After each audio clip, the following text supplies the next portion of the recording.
How's it going, guys, and welcome back to another video. I hope you're having a lovely day so far. Now, I think it's time we finally had the talk about the primes and the zooms. Whether you are in the realm of photography or cinematography like myself, and whether or not you use full frame, Super 35, or Micro Four Thirds, you will have to eventually come to a point where you have to ask yourself whether you're going to be using a zoom lens that'll give you the convenience of multiple focal lengths in one, or a prime lens, which can give you better optical and low light capabilities.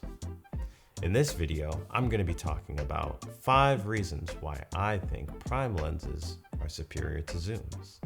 Now, full disclaimer, the footage that I'll be using between this video and the next one talking about why zooms are better than primes, for the sake of fairness, I will be using the Sigma 18 to 50mm 2.8 APS-C or Super 35 lens for my zoom, and for the prime I will be using the Sony G Master f1.4 24mm lens. Now, this is meant to be taken as a general guideline for zooms and primes as a whole rather than specific use cases, but I figured I'd be fully transparent with you guys as far as what I'm using for example footage in these next upcoming videos. And with that, let's get into the meat and potatoes. Number 1, conscious choice. When it comes to using a zoom lens, you have the convenience of having multiple different focal lengths in one. In the case of this Sigma, I can shoot as wide as 18mm and as tight as 50mm. But where that can be seen as a con is in the fact that you don't really have to make any conscious choice or decision behind your focal length. Rather, you can just zoom in and out to find the point that looks right. But in the realm of cinematography, everything has to be important and everything has a reason behind it. In the case of primes, it forces you to understand how each of the focal lengths affect your subject and your background. On top of that, you also have to focus on where your camera is going to be placed, especially for shots that involve movement. So with this reasoning, every single choice of lens with a prime has to be deliberate and purposeful. And that can help to give you a better product, as everything has a reasoning behind it besides, well, it just fit the frame. Reason number 2. Improved optical quality. Now, compared to a zoom lens, a prime only has to be built for one focal length, which means that the design is much more simplistic and allows you to use less glass. Less glass means less potential diffraction that can affect your image quality. And with less glass being used for the similar price, you can use higher quality glass as it's only being used for one focal length. And that leads me straight into number 3, better low light performance. Due to the fact that the design is more simplistic and it uses less glass, it's able to have a wider aperture. Aperture being the opening at the back of the lens, which allows light to come in from the lens to the sensor. The wider the opening, or lower the aperture, the more light you can get into your sensor.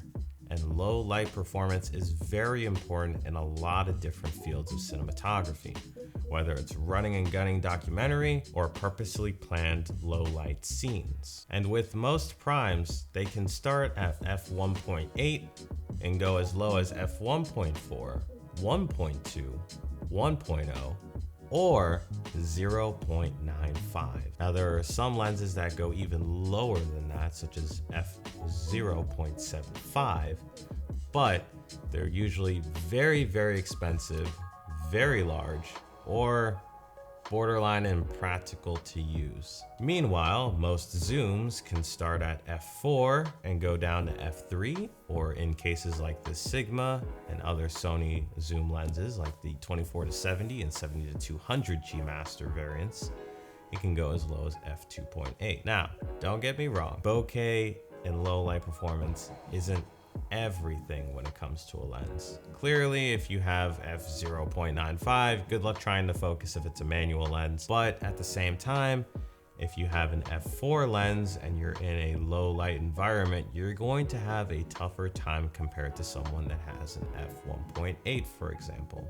because you're gonna have to bump up that ISO in order to compensate, you risk the chance of including more noise into your image, therefore making it messier and lower quality in the end. Something to keep in mind. Reason number 4, lightweight and portability. Now in this example that I have, this 18-50 is quite the oddity of a zoom lens because of the fact that since it's meant for Super 35 and the one that I have here for my prime is meant for full frame, my prime is actually larger than my zoom in this case. But as a general guideline, most zooms are usually bigger and heavier by a good margin compared to their prime counterpart. This is because, again, as a prime lens is only meant to be built for one element, you can use less glass and less materials, which means a smaller, lighter lens, compared to a zoom that has to have multiple element groups in order for you to get each focal point. And reason number 5, last but not least, is the price with an asterisk. The price per lens can be significantly cheaper with a prime compared to a zoom because, again, you can catch a theme here. Less glass, more simplistic design can mean higher quality materials for a cheaper price compared to a zoom that includes multiple groups, and therefore you have to kind of pay for that extra material. And the reason why I include that asterisk is because the tides kind of start to turn in favor of the zoom when we look at a bigger picture as far as price is concerned.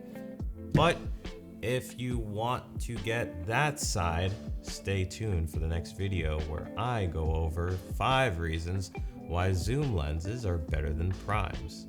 Now look, ultimately at the end of the day, you can go with whatever you choose, and I am not judging anyone for going with a prime or with a zoom. I actually use both because I see that they're complementary tools. Primes and zooms are meant to help and aid each other, and ultimately, they're all tools at the end of the day that help to make your project come to life. So, with all that being said, I hope you guys have a lovely rest of your day. Peace out. Laters. Also, by the way, primes are the best. Bye.